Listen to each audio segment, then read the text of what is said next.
ব্যবসা বাণিজ্য ও বিনিয়োগের সকল ধরনের আলোচনা ও তথ্য নিয়ে আমাদের প্রতি শনিবারের বিশেষ আয়োজন এশিয়ান বিজনেস অনুষ্ঠানে আপনাদের সবাইকে স্বাগত। সাথে আছি আমি সাবরিনা জিয়া। আমাদের আজকের আলোচনার বিষয় প্রোটিনের চাহিদা ও দেশের প্রাণী সম্পদ। আর এই আলোচনার জন্য আমরা দুজন অতিথিকে আমন্ত্রণ জানিয়েছি। চলুন পরিচয় করিয়ে দিই।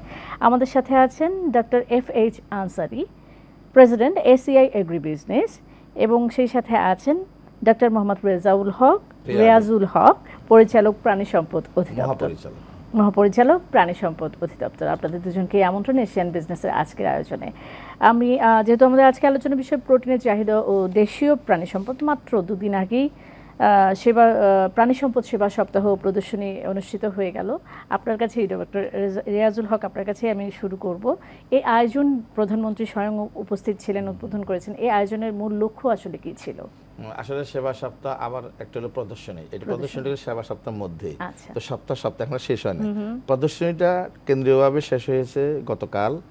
আর আমরা যেটা 466 উপজেলা সেটা করেছি, সেটা কিন্তু একদিনের প্রদর্শনী ছিল, এবং আমাদের 3টা পার্বত্য জেলায় কিন্তু হয়েছে, সেটা একদিন করে। উদ্দেশ্যটা হচ্ছে নতুন টেকনোলজি এবং নতুন জাত এবং আমার কি কি অপরচুনিটি আছে, value edition of the animal product, livestock product, সেগুলো দেখানো। এবং নতুন করে দেখা মানে হচ্ছে যে নতুন করে কিছু এন্টারপ্রেনার আসা, এবং পুরাতন যারা এন্টারপ্রেনার আছে তাদের আরও দিগন্ত উন্মোচিত করা, যে আপনি যখন দেখবেন একটা কিছুতে অপরচুনিটি আছে, আরও ভালো কিছু করতে পারি, আপনি সেখানে একটা মাঠের মধ্যে সব আনতে হবে। এই যে এত সুন্দর গল্প আছে আমাদের উন্নয়নের, এত সুন্দর, এত জাত, এত কিছু আমরা করলাম, এক মাঠে না আনলে কিন্তু এটা কিন্তু জানা হতো না। তো আমাদের মাননীয় প্রধানমন্ত্রী প্রথমবার এসছেন, তিনিও বিস্মিত হয়েছেন যে আসলে কোথায় আমরা পৌঁছেছি। আমাদের পোলট্রি ফিড দেখেছেন, এটা বিশ্বমানের। আমাদের বার্ডগুলো দেখেছেন, যেগুলা জিপি বলি আমরা বা প্যারেন্ট স্টক বলি, এটার মেনটেন্যান্স, এটার যে মানে যেটা ফর্সার গ্যাসার দেখেছে বার্ডগুলো, সেটা যে একেবারে উন্নত বিশ্বে যে চর্চাগুলো হচ্ছে সেটা আমাদের দেশে, সেগুলো তো অজানা থেকে গেছে। এখন এটা আমরা উন্মুক্ত করেছি, মানুষ দেখেছে, এবং নতুন করে মানুষ আকৃষ্ট হবে, আসবে। আমাদের এখানে কিন্তু আমাদের প্রতি সময়ে কিন্তু প্রতি বছরকে আমরা বছর ছাড়াই যাব, সুতরাং আমাদের উৎপাদন আরও বাড়াতে হবে। এটা হলো একটা। দ্বিতীয় কথা হচ্ছে উৎপাদনের শুধু করলে হবে না, সেটা মান গুণ এগুলো ঠিক রাখতে হবে। আরও বিশ্ব চ্যালেঞ্জ নিয়ে কীভাবে আমরা আরও উন্নত করতে পারি, সেই কথাগুলো কিন্তু সেখানে বলা হয়েছে এবং দেখানো হয়েছে, সেটা কাজে লাগবে। আচ্ছা, এই বলছিলেন যে এটা জেলা শহরেও হয়েছে, তো না, এটা উপজেলা শহরে আর কেন্দ্রীয়ভাবে ঢাকাতে হয়েছে। তো তৃণমূল পর্যায়ের কৃষকরা কিভাবে এক্ষেত্রে লাভবান হবেন? তৃণমূলও কিন্তু আমাদের উন্নত জাতের গাভী আছে সেখানে, এখান থেকে কিন্তু আবার অনেকে বড় এন্টারপ্রেনার হয়েছে। তৃণমূল যারা, ওকে ছোট বলার কোনো কারণ নাই। আজকে যারা ছোট আছে দেখবেন 10-12 বছর পরে এর মধ্যে বড় এন্টারপ্রেনার চলে আসবে, এবং সেক্ষেত্রে কিন্তু অপরচুনিটি আছে। আর তাছাড়া আমাদের ওখানে আরও গল্প আছে। আমরা দেখেছি এবার 3.5 কোটি যেটা আমরা বলি হাউস হোল্ড বা আমরা বলি খানা বলি, তার মধ্যে 2 কোটি খানার মধ্যে লাইভ স্টক আছে। সুতরাং ওখানেও কিন্তু অনেক পরিবার কিন্তু এর সাথে জড়িত। সুতরাং সে তার ওই জায়গাটা কীভাবে উন্নত করতে পারে, ইভেন এটা হতে পারে হোমস্টেড বার্ড, সে হোমস্টেড বার্ডটাও কীভাবে আরও উন্নত করা যায়, বডি হ্যান্ড ম্যানেজমেন্ট কীভাবে, সেগুলো কিন্তু ওই সমস্ত জায়গায় দেখানো হচ্ছে। উনি গিয়ে কিন্তু এটা ডাইরেক্ট একটা লেসন পাবেন এবং চর্চা করতে হবে। বায়োসিকিউরিটির ইস্যুগুলো জানানো হচ্ছে। আমাদের তো বায়োসিকিউরিটি বড় ফার্মের এক ধরনের বায়োসিকিউরিটি আছে, সেটা একেবারে বিশ্বমানের পর্যায়ে চলে গিয়েছে। কিন্তু আমাদের যে প্রান্তিক লেভেলে এখনো কমার্শিয়াল বার্ড আছে, তার বায়োসিকিউরিটির কতগুলো ডিসিপ্লিন আছে, সেগুলো দেখানো হচ্ছে। সুতরাং ইমিডিয়েট তারা অনেক বেনিফিট পাবে। আচ্ছা, ডক্টর ফাহা আনসারি, আপনার কাছে যেতে চাই। এই স্টল ছিল নিশ্চয়ই আপনার, এই বিষয়ে যদি অভিজ্ঞতাটা আমাদের দর্শকদের শেয়ার করতেন। না, আমরা একটা অনেক বড় অপরচুনিটি পেয়েছিলাম এখানে। টিজি মহোদয় খুব সুন্দরভাবে খুব এলাবোরেট করেছেন যে অ্যাকচুয়ালি উদ্দেশ্য কী ছিল, এবং সেই উদ্দেশ্যের সাথে আমরা কিন্তু মোটামুটিভাবে একমত হয়ে আমরা এই স্টলটা করলাম। কারণ বাংলাদেশে কৃষিতে একেবারে কমপ্লিট এগ্রি ফুড ভ্যালু চেনে যা করা দরকার আমরা সবই করি। এবার ব্রিডিং থেকে শুরু করে একেবারে আপনার প্রসেস, আবার মেনটেনেন্স এবং ফাইনাল প্রোডাক্ট মার্কেট প্লেস পর্যন্ত না পর্যন্ত যা লাগে আমরা কোনোটা বাকি রাখি না, সবগুলি করি। আবার এদিকে হচ্ছে আমরা যেমন ক্রপ এগ্রিকালচার করি, এদিকে অ্যানিম্যাল এগ্রিকালচার করি। অ্যানিম্যাল এগ্রিকালচারের ক্ষেত্রে আমরা পোলট্রি, ক্যাটল, অ্যাকোয়া সর্বক্ষেত্রে কিন্তু আমরা আমাদের অনেকটা বিস্তৃতি আছে। তো আমাদের উদ্দেশ্য ছিল এখানে পার্টিসিপেট করা। ডিজি মহোদয় যেটা বললেন ঠিক একই, যে আমরা যা করি সেটা আমাদের দেশের যারা খামারি তাদেরকে দেখানো, যারা উদ্যোক্তা তাদেরকে দেখানো, যারা পটেনশিয়াল উদ্যোক্তা, যারা নতুন উদ্যোক্তা হবে তাদেরকে দেখানো, যাতে তারা উৎসাহ পায়। তারা সাহস পায় না এর সলিউশন আছে। কারণ অনেক ক্ষেত্রে আমরা মিডিয়া এবং পেপার পত্রিকাতে পড়ে থাকি যে এই গরুর অসুখ হয়ে গেছে, মুরগির অসুখ হয়ে গেছে, মাছের অসুখ হয়ে গেছে। এই যে সলিউশন আছে, এই সলিউশনগুলো যে অ্যাভেলেবল এবং আমাদের মতো কোম্পানি এসিআই যে আমরা সরবরাহ করি এবং অনেক কোম্পানি করে, এগুলো দেখার পরে তাদের মধ্যে সাহস হবে। অর্থাৎ যারা এখন সাফার করছে তারা বুঝতে পারবে যে না, ঠিক জায়গায় ঠিক সময় যদি আমরা আমাদের প্রবলেম নিয়ে আলোচনা করতে পারি তাহলে সেখানে সলিউশন পাবো। আর যারা ভাবছে যে এই ইন্ডাস্ট্রিতে আমরা আসবো, আমরা আমাদের কর্মসংস্থান তৈরি করব, অন্যের কর্মসংস্থান করব, সেক্ষেত্রে আমি যদি পোলট্রি, ক্যাটল, অ্যাকোয়া এসব ক্ষেত্রে যদি আমি আমার ব্যবসা শুরু করতে চাই, তখন এর পুরোপুরিভাবে সলিউশন কিন্তু মার্কেটে আছে এবং সেটাই আমরা এই স্টলের মাধ্যমে দেখানোর চেষ্টা করেছি। আমরা দেখেছি হাজার হাজার দর্শক এসছেন, মাননীয় প্রধানমন্ত্রী ওখানে ছিলেন, আমাদের মাননীয় মন্ত্রী মহোদয় সহ সরকারি অনেক বড় বড় কর্মকর্তারা সবাই কিন্তু আমাদের স্টলে গেছেন, সবাই কিন্তু অনেক প্রশংসা করেছেন। আপনি শুনে খুশি হবেন, এই বাংলাদেশে 2012 সালে যখন একেবারে পোলট্রিতে যে সিরিয়াস হাহাকার শুরু হয়ে গেল, আপনার বার্ড ফ্লু, আমরাই প্রথম বাংলাদেশে এবং ওয়ার্ল্ডে আমরাই প্রথম কিন্তু এই বার্ড ফ্লু ভ্যাকসিন সরবরাহ করলাম এবং মাননীয় প্রধানমন্ত্রী কিন্তু বিশেষ অনুমতি দিয়ে কিন্তু এটা ইন্ট্রোডিউস করেছিলেন। আমাদের দেশে যে লাইভ স্টক ডিপার্টমেন্ট আছে তাদের যথেষ্ট কাজ আছে, তারা এত বড় একটা রিস্ক নিল জানা, ঠিক আছে ট্রাই করি আমরা কী হয়। ট্রাইটা কিন্তু আজকে কাজে লেগেছে। সেদিন কিন্তু মাত্র 4 মিলিয়ন বার্ড নিয়ে আমরা মোটামুটিভাবে ঘোরাঘুরা করছিলাম ডেওলচিক সপ্তাহে। এখন কিন্তু প্রায় অনেক বেশি, আমরা প্রায় 23 মিলিয়ন আপনার বার্ড নিয়ে আমরা কিন্তু কাজ করছি। এই যে মাননীয় প্রধানমন্ত্রী বলেছিলেন প্রোটিনের স্থানীয় চাহিদা মেটাতে বেসরকারি খাতকে এগিয়ে আসা এবং আরও সমৃদ্ধ করার আহ্বান জানিয়েছেন, এবং আপনার কি মনে হয় এই আহ্বানে কতটা সাড়া পড়বে? এটা বিরাট কাজ করবে। একটা আহ্বান কিন্তু এমনি না, এটা একটা ইম্প্যাক্ট পড়বে। আমরা কিন্তু ইতিমধ্যে বেসরকারি খাতকে গুরুত্ব দিয়ে থাকি। সরকার শুধু পলিসি মেক করবে, নিয়ন্ত্রণ করবে এবং ভোক্তা যাতে দিন শেষে ভালো প্রোডাক্টটা পায় সেটার জন্য নজরদারি করবে, এটা তার কাজ সরকারের। কিন্তু মেন উৎপাদনটা করবে বেসরকারি। তো বেসরকারিকে ফ্যাসিলিটেট করা, তাদের বিজনেসটাকে সুব্যবসা বান্ধব করা এবং তাদেরকেও নারিশ করতে হবে, আবার তাদেরকে নিয়ন্ত্রণও করতে হবে। সুতরাং সেই নিয়ন্ত্রণটা হবে যৌক্তিক নিয়ন্ত্রণ, যে নিয়ন্ত্রণটা হবে আসলে সার্বজনীন, সকলের জন্য মঙ্গল, সেটা সরকার করে। কিন্তু আসলে প্রাইভেট সেক্টর ছাড়া কোনোভাবে এত বিপুল পরিমাণ ডিমান্ড মিট করা, আরও এগিয়ে যাওয়া, সেইটা কিন্তু সম্ভব না। সুতরাং তিনি খুব রাইটলি অ্যাড্রেস করেছেন, প্রাইভেট সেক্টরকে গুরুত্বটা দিতে হবে। গুরুত্ব অলরেডি পাচ্ছে, আরও পাবে। আপনার এই ক্ষেত্রে আপনি কি বলবেন? আপনারা তো প্রাইভেট সেক্টরে রয়েছেন। বাংলাদেশের যে পপুলেশন প্রায় 18 কোটি পপুলেশন, এখন আমাদের দুটো অপশন আছে। একটা প্রোটিনের চাহিদা কিন্তু আমদানি করে মেটানো যেতে পারে, আর একটা হলো দেশে এভাবে করতে হবে। আমাদের দেশের যে অর্থনীতি, যে অবস্থানে আমরা আছি, পার ক্যাপিটা ইনকাম, এই সিচুয়েশনে আমাদের নিজেদের কিন্তু উৎপাদন করতে হবে। তাতে দুটো লাভ হবে। একটা হলো প্রোটিন পাবে সবাই পর্যাপ্ত পরিমাণে, at the same time protein উৎপাদন করার জন্য যে ব্যাকওয়ার্ড লিঙ্কেজটা, এক্ষেত্রে কিন্তু অনেকের কর্মসংস্থান হবে, অনেকে কিন্তু এনগেজ থাকতে পারবে এবং নিজের কাজে নিজের কর্মসংস্থান সে করতে পারবে, তার ফ্যামিলির প্রোটিন যোগান দিতে পারবে, অ্যাট দ্য সেম টাইম সোসাইটিকে দিতে পারবে।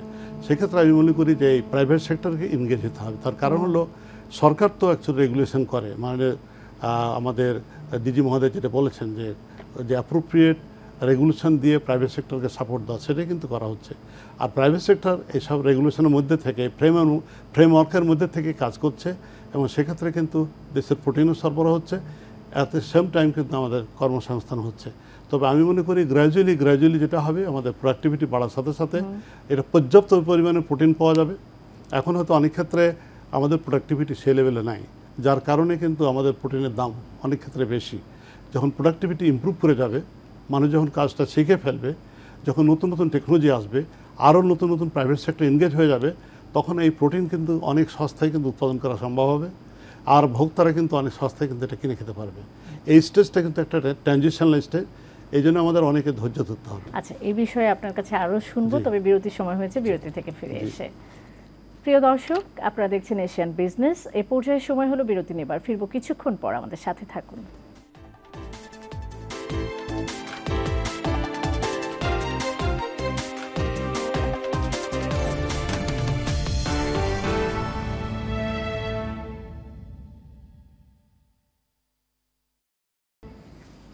বিরতির পর আবারও ফিরে এলাম এশিয়ান বিজনেসের আয়োজনে। দর্শক, বিরতির আগে আমরা যে আলোচনায় ছিলাম, একটু আগে যেটা বলছিলাম আমরা প্রোটিন আমদানির বিষয়ে, সেখান থেকে আবার শুরু করতে চাই। মাংস আমদানিটা উনি বুঝাচ্ছে। আমরা তো একটু আগে আমি যেটা বলার চেষ্টা করেছি যে আমাদের পপুলেশন প্রায় 18 কোটি, আর আমাদের যে অর্থনীতি মাত্র 3000-এর কাছাকাছি পার ক্যাপিটা ইনকাম। এই সিচুয়েশনে, এই স্টেজে আমি মনে করি যে প্রোটিন আমদানি বা খাদ্য আমদানিটা যতটা কমানো যায় ততটাই ভালো। তার কারণ হলো দেশে অনেক ডেভেলপমেন্ট অ্যাক্টিভিটিস করতে হবে। আমি সেদিকে আলোচনা গেলাম না। আমরা যদি চিন্তা করে দেখি যে অ্যাকচুয়ালি প্রোটিনের অবস্থাটা কি, প্রায় সর্বক্ষেত্রে প্রায় কাছাকাছি আমরা যতটা প্রয়োজন, অথবা কোনো ক্ষেত্রে কিছুটা বেশি আছে। প্রবলেমটা কি যে আমাদের ডিস্ট্রিবিউশন একটা সমস্যা আছে। ফুড ভ্যালু চেনে কিন্তু শুধু উৎপাদন না, উৎপাদনে যেমন প্রোডাক্টিভিটি বাড়াতে হবে, এর সাথে সে কিন্তু ফরওয়ার্ড লিঙ্কেজও কিন্তু এস্টাবলিশ করতে হবে। ফরওয়ার্ড লিঙ্কেজের মধ্যে আছে প্র্যাকটিসেস, টেকনোলজি, প্রসেসিং, তারপর মার্কেট প্লেস। আমাদের এই কাজগুলো কিন্তু এত বছর ধরে আমরা করতে পারিনি। তার কারণ হলো গত 50 বছর ধরে কিন্তু আমাদের প্রায়োরিটি ছিল, সরকারের প্রায়োরিটি ছিল উৎপাদন বাড়া, উৎপাদন বাড়া, উৎপাদন বাড়া। উৎপাদন কিন্তু বেড়েছে। এখন যদি এই ভ্যালু চেনটা এস্টাবলিশড হয়ে যায়, তখন দেখা যাবে উৎপাদন হবে এবং ভ্যালু চেনের মাধ্যমে যেখানে স্টোর করা দরকার, কোল্ড চেন যেখানে দরকার সেটা থাকবে, পরিবহন যেখানে দরকার যেভাবে ততটা করা থাকবে, যেদিন যেভাবে দরকার প্রয়োজন সেটা সাপ্লাই হবে, এবং মার্কেট প্লেসে যদি যেমন রিটেল চেন যতটা এস্টাবলিশড হবে, তখন দেখা যাবে যে ওভারঅল মার্কেটটা একটা এস্টাবলিশড হয়েছে। এইভাবেই কিন্তু ওভারঅল সিচুয়েশনটা ইমপ্রুভ করবে। আমাদের পারসেপশনে হয়তো কিছুটা প্রবলেম আছে, বোধহয় নাই অথবা আছে, বুঝলাম যে কিছুটা শর্ট আছে। যদি কিছুটা শর্ট থাকে, গরুর মাংস, মুরগির মাংস তো আছে, ডিম তো আছে, মাছ তো আছে। আমরা এভাবেই কিন্তু আমাদের ব্যালেন্স করতে হবে। এত তাড়াহুড়ো করে আমাদের ভাবার দরকারই নেই যে আমাদের গরু মাংস আমদানি করে আমাদের খেতে হবে। আমরা যদি ভাবি অল্টারনেটিভ ব্যবস্থাটা কি, অল্টারনেটিভ ব্যবস্থাটা হতে পারে যে আমাদের যে গরুর পপুলেশন সেটা কিন্তু কম না, প্রায় 2.5 কোটি। এই 2.5 কোটি পপুলেশনে যদি আমরা ফুড কনভার্সন রেশিওটা বাড়াতে পারি, পার ডে যদি গরু মাংসের উৎপাদন বাড়াতে পারি, তাহলে দেখা যাবে যে আমাদের মাত্র 1-2 বছরের মধ্যে গরু মাংস সারপ্লাস হয়ে গেছে। তখন আমাদের বাজার খুঁজতে হবে বাইরে। তো এইসব সিচুয়েশনগুলো ভাবতে হবে। এই জন্য উন্নত জাত লাগবে, এই জন্য উন্নত ম্যানেজমেন্ট লাগবে, খাদ্য ব্যবস্থা লাগবে, চিকিৎসা লাগবে। এই কাজগুলো করতে হবে। সেটা আমরা দেখতে পাচ্ছি ডিলার্স ডিপার্টমেন্ট অনেক অর্গানাইজ, অনেক সুন্দরভাবে সিস্টেম্যাটিক্যালি কাজগুলো শুরু করেছে। আমি মনে করি খুব শীঘ্রই কিন্তু এই প্রবলেম সলভ হবে। অতএব গরুর মাংস আমদানি বা প্রোটিন আমদানির কথাটা না ভেবে স্থানীয়ভাবে এটাকে প্রোডাক্টিভিটি বাড়িয়ে এবং ভ্যালু চেনটাকে এস্টাবলিশ করে কিন্তু এটাকে কীভাবে অ্যাভেলেবল করা যায় ভোক্তার কাছে, সেটা চিন্তা করতে হবে। এক্ষেত্রে দামেরও একটা বিষয় আছে, যেখানে ব্রাজিল সরকার মাত্র কিছুদিন আগে বলেছে প্রোটিন এবং 500 সামথিং টাকা, মানে আরো অনেক কমই দিতে চাচ্ছে। তো সেক্ষেত্রে সমস্যাটা কোথায় আসে? সমস্যা শুনেন, আপনি তো এখানে অনেক সুন্দর করে বলি ফেলি আমরা যে ডিমও বলছে এত কম দামে, যখন অর্ডার দিয়েছে আনে দেখেছে পোষাইতে পারে না। কে বলছে 400 টাকা, দেখবেন কি মানের এটা জানি না, আবার আসার পরে ট্যাক্স যোগ হবে, দেখবেন যে ওই আসলে আর পারতেছে না, বুঝছেন। সুতরাং এগুলো কোনো সলিউশন না। সলিউশনটা হচ্ছে নিজেরটাই নির্ভর হওয়া। এখন কথা হচ্ছে যে আমাদের এখানে কিন্তু মাইন্ডসেট, আপনার আমার সকলের মাইন্ডসেট চেঞ্জ, ইভেন বিজনেস। গতবার কোরবানিতে প্রায় 20 লক্ষ অবিকৃত পশু থেকেছে, সেগুলো আবার এই কোরবানির জন্য রেখে দেওয়া হচ্ছে, দেখেন ম্যাক্সিমামে। কিন্তু কথা হচ্ছে যে 2 বছর পার হয়ে যাওয়ার পরে কোনো মাংস আর হবে না ওই পশুতে। কিন্তু 1টি বছর যে এটা খাওয়াবেন, তারপরে 1টি বছর যে সে মিথেন গ্যাস যোগ করছে পরিবেশে, সেক্ষেত্রে কিন্তু ভয়াবহ একটা।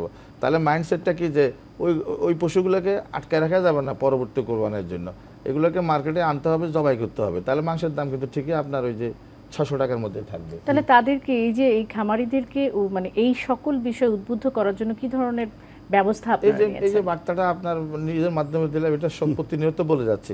কোনো পরিবর্তন কালকে সকালে উঠে করে ফেলতে পারবো না, কিন্তু বলা শুরু করেছি যে গরুর একটা জবাইয়ের বয়স নির্ধারিত হোক, সারা পৃথিবীতে আছে। আমরা এখন এগুলো বয়স রেজ করেছি। আপনি আগামী কোরবানির জন্য পশুটাকে ধরে রাখবেন, কোনোভাবে লাভবান হবে না। এটাতে খারাপ চর্বি জমবে আর 1 ছটাক মাংস হবে না যদি 2 বছর ক্রস করে। তাহলে বার্তাটা হচ্ছে যে সকলের জন্য মঙ্গল হচ্ছে, ওটা কিন্তু ফুড চেনে চলে আসবে জবাই করে মাংস, তখন আর স্কারসিটি হবে না। এই যে মাংসের দাম হাই হবে না, কারণ অ্যাভেলেবেল সাপ্লাই আছে। ধরে নেওয়া হয় কোরবানির সময় যা পশু জবাই হয় সারা বছরে সেই পরিমাণ পশু।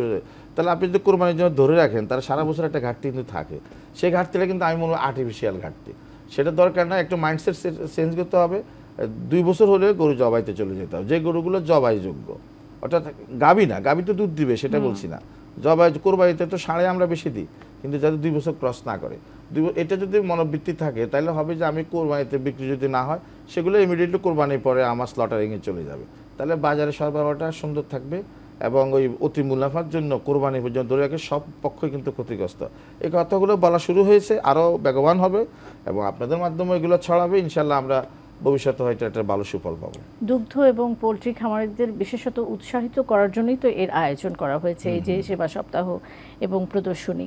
খামারিদের অংশগ্রহণ এবং সম্পৃক্ততা কেমন দেখেছেন এই পুরো আয়োজনে? ব্যাপক উৎসাহ। কালকে তো আমি আমার স্টলগুলোতে ঢুকতে পারি নাই, তো আমি আমার এটা হলো কি একটা ব্যর্থতা সফলতার ইঙ্গিত দেয়। আমি নিজে আয়োজনকারী, আমি আর ঢুকতে পারি নাই। তো আমার কাছে এটা খুব লাগছে, মানে খুবই ইন্সপায়ারিং আমার জন্য, যে না মানুষ এত সাড়া দিয়েছে যে আমি নিজে সফল। ঢুকতে না পারি না এটা ব্যর্থতা, কিন্তু আবার এই যে এত মানুষ আসছে আমাকেও ঢুকতে দেয় না এত দশ, এটা আমি সফল। ওইটা আমার কাছে ভালো লেগেছে। এবং খামারিরা আসছে, খামারিরা স্মার্ট হচ্ছে, খামারিরা শিক্ষিত। মাননীয় প্রধানমন্ত্রী খুবই এখন শিক্ষিত ছেলেপেলেরাও খুবই ভালো কথা বলেছেন, যে একেবারে কাউবয় টাইপের একজন লোক এসে খুবই স্মার্ট এবং সে এনকারেজ করেছেন। অর্থাৎ ব্যবসাটা শিক্ষিতদের হাতে গেছে, মর্যাদাবান পেশা হয়েছে। আমি আজকে টকশোতে আসার আগে তো একটু বললাম যে আমাদের কর্মের জায়গাটা মর্যাদাবান। ইভেন দেন ক্লিনার, তিনি মর্যাদার সাথে কাজ, শিক্ষিত লোকেরা কাজ করবে। এগুলো এরকম না জানাতেন লোকের, এর না সবাই। তাহলে আমার ক্লিনিংয়ের কাজ, এগুলো মেজর কাজ, তাহলে ওই সবাই বিসিএস দেওয়ার জন্য বসে থাকবো না। যেটা কাজ এটাই হলো সম্মানের, সবাই মিলে এই কাজটা করবো, বেকারত্ব থাকবে। কিছু কাজের লোক পাওয়া যাচ্ছে না, আবার কিছু মানুষ বেকার ঘুরছে, কিছু করছে না। কিন্তু এই জায়গা লাইভস্টক ক্লিয়ারিংয়ে এখন অভূতপূর্ব পরিবর্তন, শিক্ষিত লোকেরা এখানে আসছে। বরং শিক্ষা ছাড়া এখানের থেকে থাকা অনেক চ্যালেঞ্জ, অনেক বিজ্ঞানভিত্তিক কাজ, ক্যালকুলেটিভ কাজ, এখানে কিন্তু সামান্য ভুল করার কোনো জায়গা নেই। সুতরাং সেটাকে দৃশ্যমান করেছি এবং শিক্ষিত লোকেরা যে এটার সাথে সম্পৃক্ত সেটা দৃশ্যমান হয়েছে এবং ভবিষ্যতে আরো শিক্ষিত জনগোষ্ঠী এগিয়ে আসবে, বিসিএস বাদ দিয়ে এদিকে আসবে। অবশ্যই অবশ্যই। আমরা আবার আলোচনায় ফিরবো, বিরতির সময় হয়েছে, বিরতি থেকে ফিরে এসে। প্রিয় দর্শক, আপনারা দেখছেন এশিয়ান বিজনেস। এ পর্যায়ে সময় হলো আরও একটি বিরতি নেবার, ফিরবো কিছুক্ষণ পর, আমাদের সাথে থাকুন।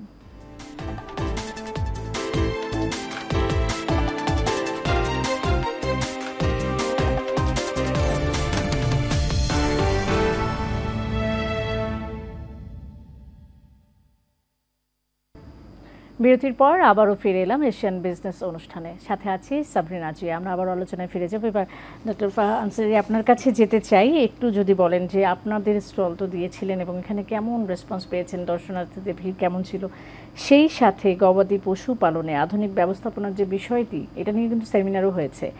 এই আধুনিক ব্যবস্থাপনা এবং ম্যানেজমেন্ট সম্পর্কে যদি আপনি বলতে পারেন। আমরা এখানে যে স্টল করেছিলাম সেটা বেশ বড় এবং সেখানে আমাদের কমপ্লিট অ্যানিম্যাল ভ্যালু চেনের প্রত্যেকটা স্টেপসের প্রত্যেকটা সলিউশন আমরা দেখানোর চেষ্টা করেছি। একবারে ব্রিডিং থেকে শুরু করে যেসব রিলেটেড রিসার্চ এবং রিসার্চের রেজাল্টগুলো কী হয়েছে সেগুলো, তারপরে ব্যবস্থাপনার জন্য যে সমস্ত কেমিক্যাল, যে সমস্ত মেশিনপত্র এবং যে সমস্ত ম্যানেজমেন্ট প্র্যাকটিসের সবগুলো দেখানোর চেষ্টা করেছি। তারপরে ভালো গরু পালন করতে গেলে বা ভালো পশু পালন করতে গেলে ভালো খাবার, সেটারও ব্যবস্থা করেছি। আমাদের জয়েন্ট ভেঞ্চার এশিয়া গোল্ডের জয়েন্ট ভেঞ্চার আছে একটা, অনেক বড় একটা ব্যবসা আমাদের আছে এবং আমরা অনেক large quantity poultry cattle feed আমরা সরবরাহ করি, সেখানে সব কিছু দেখানোর চেষ্টা করেছি। এরপরেও এর জন্য যে সমস্ত মেডিসিন লাগে, ভ্যাকসিন যা লাগে, পোলট্রি ক্যাটল অ্যাকোয়া সর্বক্ষেত্রে কিন্তু সব ধরনের প্রোডাক্ট আমরা দেখেছি। আমরা মানুষের অনেক হিউজ ইন্টারেস্ট দেখেছি। আমরা ইমিডিয়েটলি যখন মাননীয় প্রধানমন্ত্রী চলে গেলেন, তারপর দেখা গেলো যে মানুষের ভিড় এবং স্রোত, পুরা স্টল ভরে গেল। তারপরে আমরা আমাদের প্রায় যে সমস্ত ভেটেরিনারি ডক্টর আছে আমাদের কোম্পানি থেকে, তো প্রায় জয়েন্ট ভেঞ্চার মিলে জয়েন্টলি প্রায় 200 মতো ভেটেরিনারি ডক্টর আমাদের সাথে কাজ করে। তো তারা আসলেন কয়েকজন, এসে তারা ব্রিফিং করলো এবং আমরা সারাদিনই কিন্তু ব্যস্ততা দেখেছি এবং পরের দিন অনেক প্রচণ্ড ব্যস্ততা দেখেছি। আমি মনে করি যে এসব দেখার পরে শুধু এখানে নেই, বাংলাদেশে যে উপজেলাগুলোতে যে সমস্ত অ্যারেঞ্জমেন্ট হয়েছিল একই প্রদর্শনী, সেখানেও সিমিলার অ্যারেঞ্জমেন্টে আমরা এই স্টলগুলো করেছিলাম। আমরা মনে করি যে আমাদের যা করার চিন্তা করেছিলাম, যেটা লাইভস্টক ডিপার্টমেন্টে যে অবজেক্টিভ নিয়ে শুরু করেছে, আমাদের অবজেক্টিভ তাই। আমরা মনে করি আমাদের দেশের যে খামারি এখান থেকে প্রচুর পরিমাণে দেখেছে, শিখেছে এবং উপজেলা লেভেল পর্যন্ত চলে গেছে। আপনারা মিডিয়া অনেক সাপোর্ট দিয়েছেন, আমরা দেখেছি প্রায় সবগুলো মিডিয়াতে ব্যাপকভাবে মাননীয় প্রধানমন্ত্রী সে সম্পর্কে কী বলেছেন, প্লাস হলো আমরা কি দেখেছি সেগুলো কিন্তু দেখানোর চেষ্টা করেছে। আমি মনে করি একটা হিউজ সফলতা এবং আমার সামনে বসে আছেন ডিজি মহোদয়, ওনাকে আমি কংগ্রাচুলেট করবো এই কারণে যে আমি তো অনেক বছর ধরে ইন্ডাস্ট্রিতে কাজ করি, এত বড়, এত ব্যাপক, এত আয়োজন, এত পার্টিসিপেশন, এত অ্যাপ্রিসিয়েশন আমি খুব একটা তেমন দেখিনি। এটা একটা বিশাল অর্জন দেশের জন্য, এটা বিশাল অর্জন এটা ইন্ডাস্ট্রির জন্য। আচ্ছা, আপনার কাছে এবার যেতে চাই, ক্ষুদ্র যে সকল খামারিরা রয়েছেন, হ্যাঁ, এবং উদ্যোক্তা, নতুন উদ্যোক্তা কিংবা পুরনো যাদেরই বলে না কেন, এই সেবা সপ্তাহ থেকে মানে তারা কিভাবে উদ্বুদ্ধ হতে পারে? আসলে শুনেন, ক্ষুদ্র আজকে যারা আছে তারা যদি আমাদের এই সমস্ত টেকনোলজি দেখে, হাই টেকনোলজি আজকে সে ব্যবহার করতে পারবে না, তো ওই ক্ষুদ্রদের জন্য এক ধরনের ডিসিপ্লিন আমাদের আছে যে আপনারা এতটুকু পারবেন না। ধরেন আমি আপনাকে বলি, একটা পোলট্রি ফার্ম করবেন, তো ওনারা যারা বড় ইন্ডাস্ট্রি আছে তারা সিকিউরিটির জন্য চারিদিকে ওয়াল করবে, তারপরে একটা স্ট্রাকচারাল বাই সিকিউরিটি করে একটা বিল্ডিং তুলবে, এটাকে মাল্টি স্টোর করবে, সেটাকে এনভায়রনমেন্ট কন্ট্রোল সেট করবে, তাতে পাশের যে অন্যান্য পাখি কিন্তু কাছে আসতে পারে, এটা হলো বাই সিকিউরিটি, ডিস্ট্যান্সিং। এখন ধরেন একজন ক্ষুদ্র খামারে সে ক্ষমতা নাই 1000 বার্ড ফলে, তো তিনি কি তার খামারের পাশে একটা সস্তা জাল দিয়ে নেটিং করতে পারবেন না? ওনাদের খামারে ঢুকতে হয়তো স্প্রে করে, আল্ট্রাভায়োলেট রে দিয়ে পরিষ্কার করে, এটা হয়তো আমার ক্ষুদ্র খামারই পারবে না। কিন্তু খামারের সামনে একটা টিউবওয়েল দিয়ে ঢুকার সময় ওয়াশ করিয়া পাটা পরিষ্কার করে যেতে পারবে না? ওনারা হয়তো ঢুকার সময় ক্লথিংগুলোকে অনেক, কিন্তু এখানে সুতার তৈরি একটা পরিষ্কার ক্লথ চেঞ্জ করে যেতে পারবে না? ওনারা একজন লোক ঢুকলে সাথে সাথে এটা বেরোইতে পারে না, একবার বেরোইলে আবার সহজে কিন্তু খামারের ইয়েতে যেতে পারে না, বড় বড় ইন্ডাস্ট্রি যারা আছে। কিন্তু ধরেন এটুক তো বলতে পারবো যে আপনি আজকে মুরগি কিনছেন বাজারে, বাজার থেকে মুরগিটা ঘরে দিয়ে আবার খামারে ঢুকলেন, তাহলে তো হবে না। আপনাকে একটা সময় দিতে হবে, ক্লিনিং করতে হবে, কাপড় চোপড়, এটা তো পারবে। এই ধরনের বার্তা কিন্তু তাদের জন্য আছে। সুতরাং এটা যদি চর্চা করে, তারও রোগ হবে না এবং ভালো প্রোডাক্টটা আসবে, সে লাভ করবে, লাভ করলে খামারটাকে আরেকটু বড় করবে এবং সে কিন্তু আর ক্ষুদ্র থাকবে না, একসময় মাঝারি হয়ে যাবে। মাঝারি হয়ে গেলে তার চ্যালেঞ্জ কমে যাবে, তখন সে স্ট্রাকচারাল বাই সিকিউরিটিতে চলে আসতে পারবে। এই বার্তাগুলো আমরা দিচ্ছি। সুতরাং ওখানে এই সেবাগুলো একদম হাতে নাতে আমরা শিখাও দিচ্ছি। সুতরাং তাদের জন্য আমাদের ক্লিয়ার কাট কিন্তু মেসেজ আছে। হ্যাঁ, বড়দের জন্য শুধু নাচানাচি না, একেবারে ইভেন দেন স্ক্যাভেঞ্জিং বার্ড যেটা, তাদেরও আমরা যে উপজেলা লেভেলে যেটা হচ্ছে স্ক্যাভেঞ্জিং বার্ডকে, যেটা 10টা মুরগি, আপনি মনে করেন এটা কি শক্তি না? এটা হিউজ শক্তি। 1 কোটি পরিবারে যদি 10টা করে মুরগি পালে, মুরগির সংখ্যা কত দেখেন, এবং ওই পরিবারে যদি ওই 10টা মুরগির থেকে 3-4টা করে ডিম আসে, আর যদি ওই পরিবারের যদি বাজার থেকে ডিম কেনার সামর্থ্য না থাকে, সে যদি চাল আর আলু কিনে, সাথে যদি বাচ্চাকে ডিমটা খাওয়ায়, তাহলে 1 কোটি পরিবারের 2 কোটি সন্তান কিন্তু ডিম খেয়ে পুষ্টি সহকারে বড় হবে। এটা যখন কিমুলেট করবেন তখন দেখবেন যে এটা ইম্প্যাক্ট হিউজ। আফ্রিকা আমাদের থেকে এই মডেলটা নিয়েছে যে 1 মোরগের সংসার, সেটা 90-এর দশকে তারা দেখছে যে এটা খুবই অ্যাক্টিভ জিনিস। সুতরাং তারা আমাদের কাছ থেকে এটা শিখে তারা চর্চা করছে। আমরা এই জিনিসটা ধরে রাখবো। স্ক্যাভেঞ্জিং বার্ড ছোটো খামারে ওটা থাকবে, আর বড় খামারদের জন্য কমপ্লায়েন্সেস, নিয়ন্ত্রণ, আরও কীভাবে বায়োসিকিউর করা যায়, আরও কীভাবে কমপ্লায়েন্স মেনটেন করা যায়, এবং ওয়েস্ট ম্যানেজমেন্ট, সেটা হলো ব্যাকওয়ার্ড ফরওয়ার্ড সব লিঙ্কেজগুলো আমরা আরও স্মার্ট করা, সেখানে সেটা থাকবে। আচ্ছা, আমরা আলোচনা একেবারে শেষ দিকে চলে এসেছি। ছোট্ট করে যদি বলি, নিরাপদ খাদ্য প্রস্তুতের এবং প্রক্রিয়াজাতকরণেরও একটা বিষয় আছে এখানে, সেই বিষয়ে যদি একটু আমাদের বিস্তারিত বলেন। এখন মাস স্কেলে যদি খাবার প্রোডাকশন করতে হয়, আমরা ধরলাম যে আমরা অ্যানিম্যাল থেকে বা আপনার ক্রপ থেকে যে হারভেস্ট করে যা পাচ্ছি, সেটাকে যদি আমরা লার্জ স্কেলে প্রসেস করি, এর জন্য একটা ব্যবস্থা লাগবে। কারণ এখানে যেহেতু প্রতিনিয়ত অনেক লার্জ নাম্বার অফ পিপুল কাজ করছে, সেই জন্য স্যানিটেশন, হাইজিন এবং এয়ার কোয়ালিটি এগুলো মেনটেন করতে হয়, সেটা করতে হবে। সেটার দিকে আমরা যাচ্ছি আস্তে আস্তে। আর বাড়িতে যে সমস্ত প্রসেস হয় সেটা তো ট্রেডিশনালি আমরা হচ্ছে, এবং আমরা আমাদের অবস্থার পরিপ্রেক্ষিতে যেভাবে এটাকে হাইজিন, স্যানিটেশন মেনটেন করতে হয় সেটা তো করা হচ্ছে।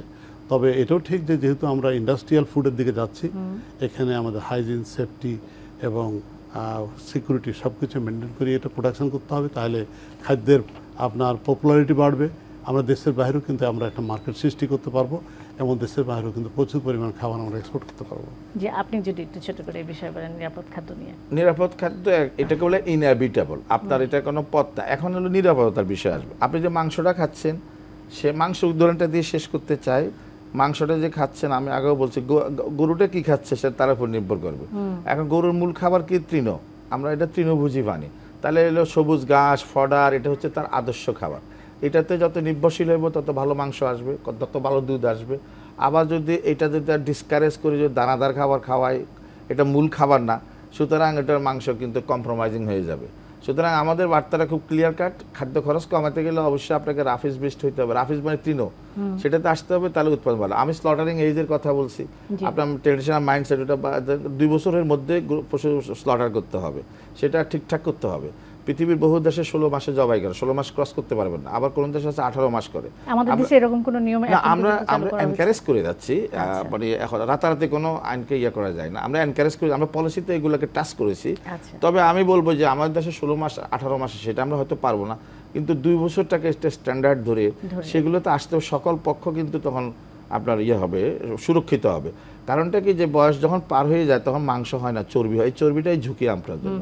আর এই যে এতদিন পারলাম মাংসের পরিবর্তে চর্বি করবো আর খারাপের দিয়ে গেলাম, কিন্তু এটা করতে কিন্তু তারা কিন্তু খাওয়াতে হয়েছে, গরুর ওজন বাড়ে, ওজন বাড়াটা কিন্তু এনকারেজিং না, অর্থাৎ একটা সময় এটাকে কিন্তু স্টপ করতে হবে, তাহলে নিরাপদের কথা আসছে। এটা হলো অন্য ইস্যুতে, সেই যে নিরাপত্তা হলো যে আপনার চর্বি এবং অন্য ইস্যুতে, এছাড়াও আপনার অন্যান্য ইমপিউরিটিজ আছে, সেগুলোও কিন্তু এখন আমরা কনসিডারেশনে আনছি। আমাদের পোলট্রিটা কিন্তু বিশ্বমানের হয়ে গিয়েছে, ক্যাটেলে যেহেতু আমাদের গ্রাজিং ল্যান্ড কমে যাচ্ছে, সেখানে আমরা চেষ্টা করছি ওই ল্যান্ডের মধ্যে অপটিমাইজেশন করা, কীভাবে ফডারটা কাল্টিভেশনে ঢুকাতে পারে, কীভাবে ক্রপ ডাইভার্সিফিকেশন এবং সমন্বিতভাবে কৃষির সাথে মিলে, শুধু ধান চাষ না, ধানের মাঝখানে এক ধরনের লিগুমিনাস চাষ করে গরুর জন্য উৎকৃষ্ট ফডার করতে পারি, তাতে ধান চাষিও কিন্তু উপকৃত হবে, কারণ ওই ফডার করলে কিন্তু মাটি ফার্টাইল হয়। সেই বার্তাগুলো, সমন্বিত বার্তাগুলো আমরা এখন বলে যাচ্ছি, কাল সকালে করে ফেলতে পারবো না, এই বলাই হয়তো একদিন কাজে লাগবে। 2041 সালে উন্নত দেশ বা স্মার্ট দেশ হতে কিন্তু এগুলোকে অ্যাভয়েড করা যাবে না। সঠিক। যে আপনারা একদম খুব ছোট্ট করে জানবো, যে ওনার সাথে মিল রেখেই জানতে চাই যে আপনারা তো এই খাদ্য সামগ্রীর সাথে জড়িত, আপনারাও নিশ্চয়ই তৃণভোজী করার ব্যাপারে আগ্রহী বা উৎসাহী, এই ক্ষেত্রে কি বলবেন? না, এটা ঠিকই, আমরা নিরাপদ খাদ্য বলতে যেটা হলো একটা প্রাপ্তির ব্যাপার আছে, আর একটা হলো একেবারে পুরা ফুড ভ্যালু চেনের বিগিনিং থেকে ফাইনাল প্রোডাক্ট পাওয়া পর্যন্ত প্রত্যেকটা স্টেপে কিন্তু আমাদের যে স্ট্যান্ডার্ড সেটা মেনটেন করতে হবে। That's very important. খাবারের স্ট্যান্ডার্ড মেনটেন করতে হবে, ব্রিডের স্ট্যান্ডার্ড মেনটেন করতে হবে, প্র্যাকটিসের অন্যান্য যে রিলেটেড প্র্যাকটিস, হাইজিন সব মেনটেন করতে হবে, প্রসেসিংয়ে গেলে প্রসেসিংয়ে যে স্ট্যান্ডার্ড আছে সেটা মেনটেন করতে হবে, এবং যেখানে পাওয়া যাবে, আমরা তো খোলা বাজার থেকে অনেক ক্ষেত্রে আমরা মাংস বা মুরগি কিনে থাকি, সেখানে অবস্থা সম্পর্কে আমরা ভালো জানি, এটা গ্র্যাজুয়ালি আমাদের ইমপ্রুভ করতে হবে। তারপর ভালো স্লটার হাউস লাগবে, এবং একেবারে ঠিক যে মার্কেট প্লেস, রিটেল চেন, সেখানেও কিন্তু অনেক সুন্দরভাবে যেহেতু মাংস পরিবেশন করা হয়, এগুলো কিন্তু বৃদ্ধি করতে হবে। অর্থাৎ নিরাপদ খাদ্য বলতে যেটা আমরা বলছি বারবার, একদিকে প্রাপ্তি পর্যাপ্ত পরিমাণে, আর একদিকে হলো প্রত্যেকটা স্টেজে আপনার সেফটি এবং কোয়ালিটি মেনটেন করে কিন্তু আমাদের খাদ্য উৎপাদন করতে হবে, প্রসেস করতে হবে এবং বিক্রি করতে হবে। অসংখ্য ধন্যবাদ আপনাদের দুজনকে আমাদের আজকের এই আয়োজনে যোগ দেওয়ার জন্য। প্রিয় দর্শক, এশিয়ান বিজনেসের আয়োজন আজ এই পর্যন্তই। আগামী শনিবার আবারও দেখা হবে নতুন কোনো বিষয় নিয়ে। সে পর্যন্ত সবাই ভালো থাকবেন, সুস্থ থাকবেন। ধন্যবাদ।